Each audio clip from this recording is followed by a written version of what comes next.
Dear students, हम second chapter कर रहे हैं अकाउंट्स का। हमने डिफरेंट मेथड्स देखे थे ड्राइंग निकालने के, ठीक है। उसके बाद ओपनिंग कैपिटल निकालनी सीखी थी। देन हमने यदि प्रॉफिट एंड लॉस एप्रीविएशन अकाउंट में यदि हम कोई एंट्री ओमिटेड कर देते हैं, भूल जाते हैं, तो उसको कैसे रेक्टिफाई करें ये हमने सीखा था। आज उसी से रिलेटेड हम कुछ क्वेश्चंस देखेंगे, इलस्ट्रेशन देखेंगे।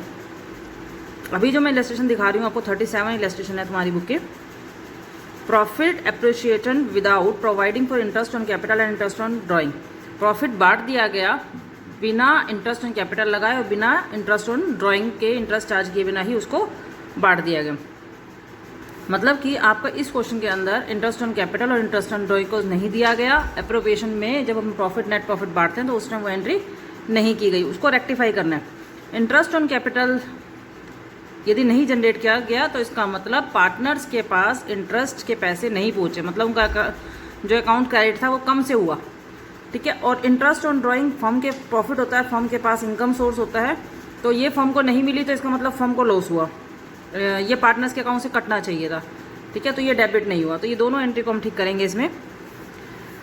इसमें मन्नू और सिस्टी दो पार्टनर दिए हैं, 3:2 इनकी रेशो है, ठीक है। ये बैलेंस शीट दिखाई गई है। इसमें इन दोनों की कैपिटल 30,000 और 10,000 रुपये है। ड्राइंग हमारे को इसमें दिखाई हुई है 4,000 2,000 रुपये और अदर एसेट दिखाई हुई है 34,000 रुपीज़। ये बैलेंस शीट है 31 मार्च 2019 की, मतलब कि 19 की क्लोजिंग बैलेंस शीट है। 1 अप्रैल 2018 के लिए ये ओपनिंग कैपिटल नहीं है, ये क्लोजिंग कैपिटल है, ठीक है ना। ये 1 अप्रैल 2019 के लिए ओपनिंग कैपिटल मानी जाएगी, 18 के लिए नहीं, 18 के लिए क्लोजिंग कैपिटल है। और क्या दिया हुआ इस क्वेश्चन में? Profit for the year ended 31 मार्च 2019, 31 मार्च 2019 में 5,000 रुपये प्रॉफिट है, which was divided into agreed ratio. जो उनकी एग्रीड रेशो हमने देखी थी 3:2, उसमें उनको बांट दिया गया, मतलब 3,000 रुपये मन्नू को दे दिए गए और 2,000 रुपये सिस्टी को दे दिए गए। बट इंटरेस्ट 5% कैपिटल पर और 6% ड्राइंग पर नहीं लगाया गया, ओमिटेड हो गया, भूल गए। Adjust interest on drawing and average basis for 6 month, मतलब हम ड्राइंग में 6 महीने का इंटरेस्ट के हिसाब से लगाएंगे। Give the adjustment entry. Adjustment entry में हम ये सिंगल एंट्री दिखाते हैं, केवल सिंगल एंट्री दिखाते हैं। अब ये एंट्री के जो 288 रुपीज़ हैं, ये कहाँ से आए? ये सब कुछ हमें निकालने के लिए हमें क्या बनाना पड़ेगा? वर्किंग नोट बनाना पड़ेगा, ध्यान रखना, क्लियर। वर्किंग नोट, इसमें हम इतना स्पेस छोड़कर नीचे वर्किंग नोट बनाने के बाद जो हमारा रिजल्ट आएगा वो हम एक सिंगल एंट्री पे शो करते हैं, एडजस्टमेंट एंट्री पे शो करते हैं। That is clear. अब देखते हैं क्या क्या भूल गया, क्या क्या लगाना था। सबसे पहले हमारे पास क्लोजिंग कैपिटल दी हुई है 30,000 एंड 10,000, ठीक है। हम यहाँ पे ओपनिंग कैपिटल कैलकुलेट कर रहे हैं, क्योंकि ओपनिंग कैपिटल नहीं होगी तो हम इंटरेस्ट ऑन कैपिटल नहीं एडजस्ट कर पाएंगे, ठीक है। ऐड ड्राइंग ऑलरेडी डेबिटेड, यहाँ पर उसने ड्राइंग को ऐड नहीं किया। वैसे हम क्लोजिंग कैपिटल के अंदर ड्राइंग को ऐड करते हैं, क्योंकि ड्राइंग इस बार बैलेंस शीट में ही शो की हुई है, इसका मतलब ये ऑलरेडी हमारी दिखाई हुई है, तो हम इसको दोबारा शो नहीं करेंगे, क्लियर। तो यहाँ पर हम ड्राइंग की एंट्री नहीं करेंगे ओपनिंग कैपिटल निकालते टाइम। फिर आएगा प्रॉफिट 5,000 ऑलरेडी क्रेडिट इन 3:2। हमने जो उनकी क्लोजिंग कैपिटल थी, क्लोजिंग कैपिटल के अंदर जो एडजस्टमेंट की थी वो प्रॉफिट की थी। प्रॉफिट उनके अकाउंट में जुड़ चुका था, तो हम उसको घटा देंगे, 3,000 और 2,000 को हम सब्ट्रैक्ट कर देंगे। तो यहाँ से हमारे पास ओपनिंग कैपिटल आ जाएगी 27,000 और 8,000। अब ओपनिंग कैपिटल पता चल गई, इसके ऊपर 5% हम इंटरेस्ट लगा लेंगे। अब इंटरेस्ट का तो हमें पता चल गया, ठीक है। और दूसरी एंट्री कौन सी भूले थे हम? यहाँ पर ड्राइंग के ऊपर इंटरेस्ट। ड्राइंग हमारे को पता ही है कितने कितने रुपये, 4,000 और 2,000, इन दोनों के ऊपर इंटरेस्ट निकाल देंगे 6 मंथ का 6% के हिसाब से, ठीक है। अब देखते हैं, मैंने आपको ये एडजस्टमेंट टेबल बनानी सिखाई थी। इसके अंदर जितने पार्टनर्स होते हैं उसका डेबिट और क्रेडिट अकाउंट बनाया जाता है, प्लस फर्म का डेबिट क्रेडिट बनाया जाता है। ये हर एक में बनेगी। 3 पार्टनर है तो ऐसे ऐसे बॉक्सेस 3 बार बनेंगे, ठीक है। फर्म का लास्ट में बनेगा। यहाँ पर पर्टिकुलर जिस भी पार्टनर का नाम है वो पार्टनर्स कैपिटल अकाउंट, सिस्टी है सिस्टी कैपिटल अकाउंट, और यहाँ पर फर्म, ठीक है। ऊपर लिखेंगे एडजस्टमेंट टेबल, क्लियर। सबसे पहले हमने क्या नहीं दिया? Interest on capital not yet credit, हमने उनको नहीं दिया, यहाँ पर दिया ही नहीं है, तो अब देंगे तो उनके कहाँ पे जाएगा? डेबिट में जाएगा, क्रेडिट में जाएगा?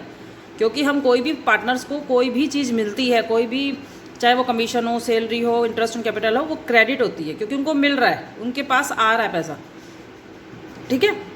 और यदि उनको देना पड़ता है तो वह डेबिट होता है। तो क्योंकि उनको मिला ही नहीं है, ये उनको मिलेगा, तो ये दोनों के अकाउंट में क्या हो जाएंगे, डेबिट हो जाएगा। Interest on capital, sorry credit हो जाएगा दोनों में, क्योंकि इन दोनों में ये क्रेडिट हुआ है। तो डेबिट कौन करेगा इसको डेबिट भी तो करना पड़ेगा ना, तो इनको डेबिट करेगी फर्म। तो टोटल 1750 पे फर्म ने दिए। ठीक, अब आएगा interest on drawing, not be at debited. Interest on जो ड्राइंग है वो नहीं डेबिट किया गया। अब डेबिट नहीं किया गया तो वो देंगे फर्म को, तो दोनों ने फर्म को 120 और 60 रुपीज़ दे दिए। ये देखो 4000 के ऊपर 6% के हिसाब से 6 मंथ का, 2000 पे 6% के हिसाब से 6 मंथ का, ये इन्होंने कैलकुलेशन करके दिखाई हुई है। तो वो यहाँ पर आ जाएंगे। ये 180 रुपीज़ हमने फर्म को दिए, तो फर्म को मिलेंगे 180 रुपीज़ क्रेडिट हो जाएंगे। क्लियर। इसके बाद पार्टनर्स को क्या मिल चुका था ऑलरेडी, उनको प्रॉफिट मिल चुका था ऑलरेडी। लास्ट वाली एंट्री देखो, उनको ऑलरेडी प्रॉफिट मिल चुका था 3000 और 2000 उनके अकाउंट में क्रेडिट हो चुका था, वो उसको हम डेबिट कर देंगे। अब इन्होंने ये बीच में एक एंट्री की हुई है जिसमें इन दोनों को 2058 और 1372 रुपीज़ दिए हैं। ये कहाँ से आए? आपके पास टोटल प्रॉफिट 5000 रुपये था, 5000 रुपीज़ प्रॉफिट था, उसमें से फर्म ने इंटरेस्ट ऑन कैपिटल दे दिया टोटल 1750 रुपये। फर्म के पास इंटरेस्ट आ गया 180 रुपीज़, ये जोड़ देंगे तो टोटल फर्म के पास जो प्रॉफिट बचे हैं, वो डिविजिबल प्रॉफिट बचे हैं, वो 3430 रुपीज़ बचेंगे। अब ये 3430 रुपीज़ 3:2 में बटने चाहिए थे। बटते तो ये दोनों किसको मिलते, मन्नू को और सिस्टी को मिलते, तो ये दोनों हमने क्या कर दिए, क्रेडिट कर दिया, फर्म के पास से ये जाते। ठीक है, ठीक है। तो टोटल फर्म के पास से जो गया है वो गया 5180 और यहाँ से भी 5180। ठीक है, इक्वल हो गई, फर्म तो इक्वल हो गया। अब यहाँ पर देखेंगे मन्नू के अकाउंट में डेबिट कितने हो गए 3120, क्रेडिट का टोटल करेंगे 3480। इन दोनों का यदि हम डिफरेंस देखते हैं, डेबिट और क्रेडिट से में डिफरेंस देखते हैं, तो यहाँ पर क्रेडिट में ज़्यादा आ रहे हैं। इसका मतलब मन्नू के पास पैसे ज़्यादा हैं, जो वो किसको देगी, मतलब मन्नू को देने चाहिए थे, मन्नू को मिलने चाहिए थे, तो किससे मिलने चाहिए थे, सृष्टि से। इसका भी इसी तरीके से बैलेंस निकालोगे तो उसका भी सेम बैलेंस आ गया। तो इसका मतलब सृष्टि मन्नू को 288 रुपीज़ दे देगी। तो ये जो भी हमारी एंट्रीज मतलब गलत हो गई थी वो सारी रिप्लेस होकर ठीक हो जाएंगी। क्लियर।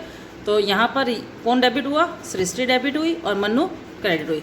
तो हमारा, मैंने आपको स्टार्टिंग में बताई थी कि एक ही सिंगल एंट्री में हमें एंट्री शो करनी है, तो हमारे पास हो जाएगा सृष्टि कैपिटल अकाउंट डेबिट, मन्नूज capital account debit 288 rupees. Clear. तो ये पूरा क्वेश्चन देख लो एक बार।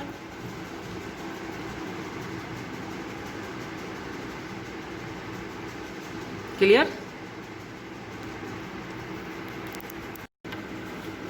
अब क्वेश्चन नंबर देखते हैं 41। इस क्वेश्चन में क्या कहा गया है, interest on capital provided at higher rate. जो अब आपको इंटरेस्ट दिया गया है, कैपिटल पे इंटरेस्ट तो दिया है उसने पार्टनर्स को, फर्म ने, मगर हायर रेट पे दे दिया। देना था कम पे, दे दिया ज़्यादा पर। देख लेते हैं क्वेश्चन। XYZ 3 पार्टनर है, 5:3:2 इनकी रेशियो है। इनकी फिक्स्ड कैपिटल 3 लाख, 2 लाख और 1 लाख है। 31 मार्च 2019 को interest on capital was credit them 10% उनको क्रेडिट कर दिया गया है इंस्टेंट ऑफ 8%। मतलब देना कितना था 8%, दे दिया कितना 10%। हमेशा ध्यान रखना, जो पहले होता है वो दे दिया होता है और जो बाद में होता है वो देना होता है। तो इसका वर्किंग नोट भी क्लियरली बनाना है, और एक जो सिंगल एंट्री मैंने बताया था ना, सिंगल एंट्री होगी जनरल एंट्री, वो भी बनानी है। देख लेते हैं। ये देखो सिंगल एंट्री बनाई हुई है, इसके लिए आप अपनी लाइनें छोड़ोगे, पहले वर्किंग नोट बनाओगे, वर्किंग नोट करने के बाद उसकी एडजस्टमेंट एंट्री करोगे। यदि 2 पार्टनर हैं तो 2 लाइनें हो जाएंगी बीच की, 3 है तो उसके हिसाब से एडजस्टमेंट कर देना। ठीक है ना, पार्टनर्स के हिसाब से वो हो उतनी लाइनें छोड़ देना बीच के, और सबसे जनरल एंट्री का बॉक्स बना के छोड़ देना। टेबल में देख लेते हैं। 3 लाख, 2 लाख और 1 लाख कैपिटल थी, और उसके ऊपर इंटरेस्ट लगना था 8% के हिसाब से, और दे दिया कितना 10% के हिसाब से। तो 3 लाख का, 2 लाख का और 1 लाख का यदि 10% निकाले तो हमने उन्होंने कितना दे दिया 30, 20 और 10। ये हम उनसे वापस लेंगे, उनके अकाउंट में क्रेडिट हो गए थे, ये हम उनसे वापस लेंगे, क्योंकि जो चीज़ हम उनको दे देते हैं वो गलत देते हैं तो उनसे वापस ले लेते हैं। तो ये हमने उनको वापस ले लिए 60,000 रुपीज़। अब उसी कैपिटल के ऊपर हम 8% के हिसाब से उनको जो उनका इंटरेस्ट बनता था वो उनको ठीक करके दे देंगे। उनके 24,000 बनते थे, 16,000 बनते थे और 8,000 ये इनके क्रेडिट कर देंगे। क्लियर। जो बनते हैं वो दे देंगे और जो गलत दिया गया है वो वापस ले लेंगे। Interest on capital wrongly credit wrongly credit किया तो अब इसको डेबिटेड कर देंगे, ठीक है। Interest on capital 8% per annum, ये हमने देना है तो हमने दे दिया, ठीक है, 48,000। अब यहाँ देखो फर्म के पास से 60,000 रुपीज़ चले गए हैं और फर्म के पास 48,000 रुपीज़ आए, मतलब देने हैं, और उसने दे दिए 60,000 रुपीज़। तो इसका जो गैप है वो 12,000 डेबिट हो गया। कहाँ को किससे वो क्रेडिट करेंगे? जितना इनका डिफरेंस होगा डेबिट में उतना ही उनका पार्टनर्स का क्रेडिट में बैलेंस आ जाएगा। और रेशो क्या रहेगी जो दे रखी है प्रॉफिट एंड लॉस की, 532।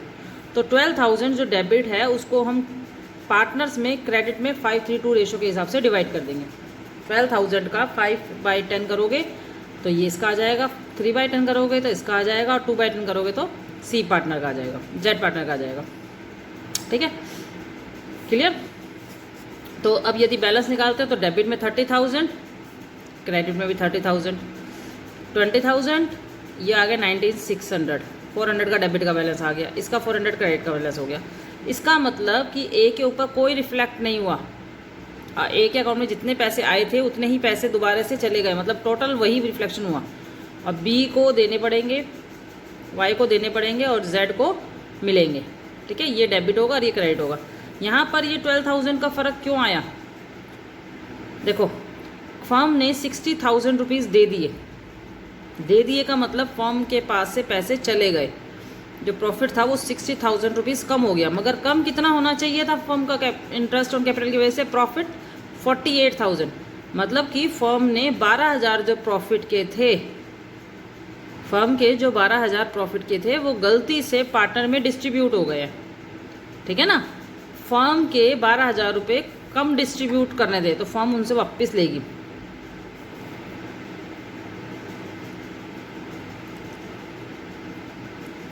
तो क्रेडिट हो जाएंगे, क्लियर, कंप्लीट समझ में आ गया। यहाँ पर वाई डेबिट हो जाएगा और जेड क्रेडिट हो जाएगा।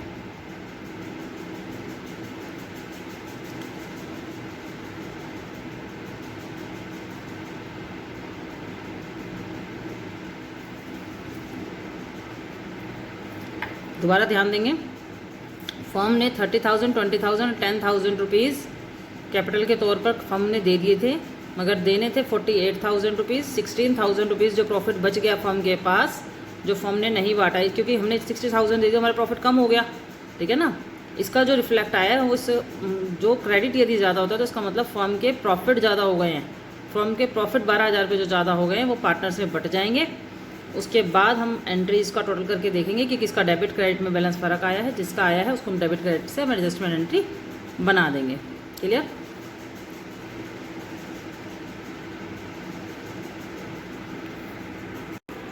इस वाले क्वेश्चन को थोड़ा सा ध्यान से देखना, ज़्यादा इंपॉर्टेंट क्वेश्चन है। Interest on capital allowed at lower rate, आपको इंटरेस्ट ऑन कैपिटल जो देनी थी वो लोअर रेट पे दे दिया, उन्होंने दे चुके हैं लोअर रेट पे, मतलब ज़्यादा देनी थी कम दी है। व्हेन कैपिटल आर फ्लक्चुएटिंग, उस किस केस में कैपिटल हमारी फ्लक्चुएट करती है, फिक्स नहीं है यहाँ पर। And distribution of profit in wrong ratio, और प्रॉफिट भी हमने गलत रेशो में बांट दिया है, मतलब हमने कैपिटल के ऊपर जो इंटरेस्ट देना था वो भी कम दे दिया और जो प्रॉफिट का डिस्ट्रीब्यूशन था वो भी गलत कर दिया। यहाँ पर XYZ 3 पार्टनर हो गए, इनकी कैपिटल है 1,50,000, 5,50,000 एंड 11 लाख रुपीज़। कब है? 31 मार्च 2018 को, मतलब 18 का जो क्लोजिंग ईयर है 17-18 का, उस पर इनकी ये कैपिटल है। प्रॉफिट अमाउंटिंग 3 लाख रुपीज़ है 17-18 के, ठीक है ना। तो मतलब ये भी हमारे को क्लोजिंग में दिया हुआ है। Distribution in the profit ratio 4:1 में उन्होंने डिस्ट्रीब्यूट कर दिया है। After allowing interest on capital 10%, मतलब कि जब उन्होंने प्रॉफिट डिस्ट्रीब्यूट किया तो उस पर 10% का इंटरेस्ट लग चुका था। मतलब कि जो 3 लाख रुपये बांटे ये नेट प्रॉफिट नहीं था, ठीक है। नेट प्रॉफिट कब था? ये डिविजिबल प्रॉफिट था। इन्होंने 3 लाख रुपये इस रेशो में बांट दिए, इससे पहले इन्होंने इंटरेस्ट ऑन कैपिटल उसमें से सब्ट्रैक्ट कर दिया था। During the year each partner withdraw 50,000 per month in the beginning of each month, और हर महीने के स्टार्टिंग में 50,000 रुपीज़ वो निकालते हैं। Partnership deed was silent, partnership deed silent है as to profit sharing ratio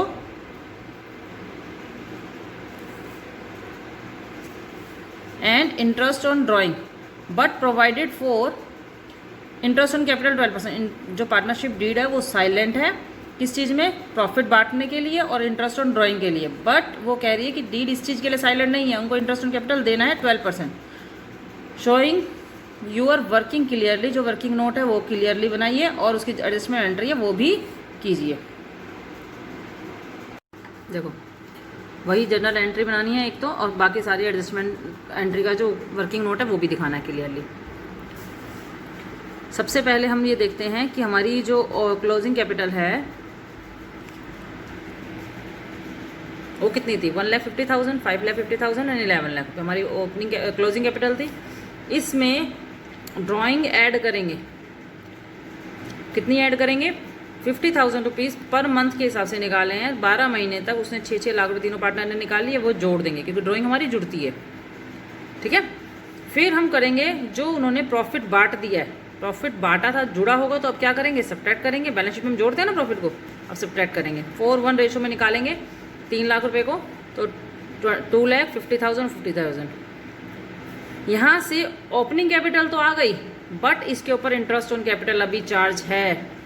क्यों चार्ज है, क्योंकि आपने क्वेश्चन में पढ़ा था कि ये जो प्रॉफिट था वो कब बटा था, जब उन्होंने इंटरेस्ट ऑन कैपिटल सब्ट्रैक्ट किया था, ठीक है ना। तो अभी कैसे पता लगाएंगे कि इंटरेस्ट ऑन कैपिटल कैसे,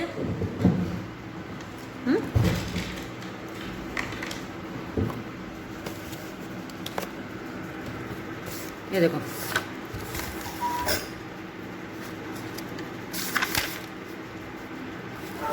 यहाँ पर 5,50,000 हमारी क्या आ गई, क्लोजिंग कैपिटल आ गई, ठीक है। और इंटरेस्ट कितना देना था, 10% दिया था उन्होंने। अब यदि हमारे को कोई भी, ये ध्यान रखना मैथ्स का रूल है, यदि इसके अंदर इंटरेस्ट ऑन कैपिटल जुड़ा हुआ है या प्रॉफिट जुड़ा हुआ है, ठीक है, या आगे फर्दर आगे आप रेशो निकालोगे, वो चीज़ इसके अंदर जुड़ी हुई है, तो आपने जो भी आपकी परसेंटेज वो ऊपर लिखोगे और 100 में वो परसेंटेज जोड़कर नीचे लिखोगे। ये आफ्टर का फॉर्मूला है, ठीक है ना, क्योंकि ये जो अमाउंट है ये आफ्टर के बाद है, मतलब वो चीज़ इसके अंदर जुड़ी हुई है, ठीक है। तो अब हम क्या करेंगे, 5,50,000 मल्टीप्लाई 10 बाय 110, सब मल्टीप्लाई काट दो, 5,000, तो ये आ गया 50,000 रुपीज़। इसका मतलब यदि इसके ऊपर इंटरेस्ट देखा जाए तो वो इसके अंदर कितना लगा हुआ था, ये इंटरेस्ट निकालने का फॉर्मूला है 50,000, ऐसे ही दूसरे का निकालोगे 1 लाख, तीसरे का निकालोगे 1,50,000, मतलब कि 3 लाख रुपए के करीब यदि टोटल करो तो 3 लाख रुपए प्रॉफिट में से कम हो चुके थे, क्योंकि इंटरेस्ट ऑन कैपिटल उन्होंने लगाया हुआ था, ठीक है। तो ये जो हमारी कैपिटल निकली है उसमें से इंटरेस्ट भी घटा देंगे, तो हमारे पास नेट ओपनिंग कैपिटल आ जाएगी 5 लाख, 10 लाख और 15 लाख, ये हमारी ओपनिंग कैपिटल आ गई। अब हम एडजस्टमेंट टेबल देखते हैं, ठीक है। एडजस्टमेंट टेबल में हमने ऑलरेडी क्या क्या काम किया हुआ है, पहले हम वो लिख लेते हैं। हमने उनको कैपिटल के ऊपर इंटरेस्ट दिया हुआ है, क्रेडिट किया था, अब उनसे डेबिट वापस ले लेंगे। 50,000, 1 लाख, 1,50,000 हमने 3 लाख रुपये फॉर्म को ने वापस ले लिए, फॉर्म के पास आ गए क्रेडिट में। उन्होंने 2,50,000 और 50,000 रुपये, 50,000 रुपीज़ उन्होंने प्रॉफिट भी डिस्ट्रीब्यूट किया हुआ था, ये भी 3 लाख रुपये हमने टोटल वापस ले लिए, टोटल 6 लाख रुपये फॉर्म के पास क्रेडिट हो गया, ठीक है। अब इंटरेस्ट ऑन कैपिटल देना कितना था, 12%। तो जो हमारी कैपिटल निकली है 5 लाख, 10 लाख और 15 लाख, इसके ऊपर 12% के हिसाब से यदि हम इंटरेस्ट फॉर्म उनको देती तो कितना बनता, 60,000, 1,20,000, 1,80,000, मतलब ये 3,60,000 रुपये बनते, ठीक है ना। अब टोटल प्रॉफिट कितना था हमारे पास, 6 लाख रुपये। 6 लाख में से 3,60,000 तो हमने दे दिया इंटरेस्ट ऑन कैपिटल के तौर पे, तो 2,40,000 फर्म के पास प्रॉफिट बचा हुआ है, वो पार्टनर्स के पास इक्वल बटेगा, क्योंकि यदि पार्टनरशिप डीड साइलेंट होती है तो कोई भी रेशो में नहीं दिया जाता, इक्वल दिया जाता है, डिस्ट्रीब्यूट किया जाता है। तो इक्वल हम डिस्ट्रीब्यूट कर देंगे। इक्वल डिस्ट्रीब्यूट करने के बाद इसके पास आने चाहिए थे 2.5 लाख रुपये, और आए कितने, 1,40,000, मतलब इसके पास आने चाहिए थे 1,40,000, पर आ गए इसके पास 2,50,000, तो ये 1,10,000 वापस करेगा। इसके पास 2 लाख आने चाहिए थे, आए थे 150, इसको 50,000 मिलेंगे। इसी तरीके से इसको 60,000 मिलेंगे। क्लियर हो गया। तो ये दोनों क्रेडिट में आ जाएंगे, y और z क्रेडिट में आ जाएंगे और x डेबिट में आ जाएगा, लाइक दिस। ठीक है, तो एक बार ये पूरा क्वेश्चन दोबारा से देख लो।